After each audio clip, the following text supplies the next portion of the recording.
Presidente Bongbong Marcos Jr. mitambong sa upat ka mga dagkong kalihukan dinhi sa Sugbo karong adlaw.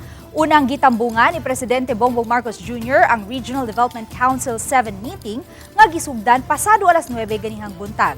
Gituki sa tigum ang mga updates sa mga dagkong proyekto sa gobyerno dinhi sa Central Visayas.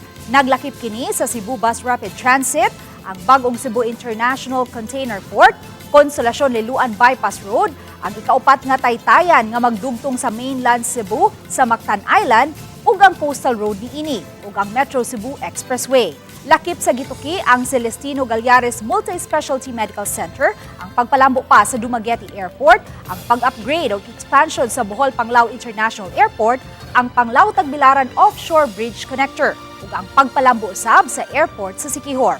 Wala hinuntuguti ang mga sakop sa media nga makakover sa pagsugod na sa RDC meeting.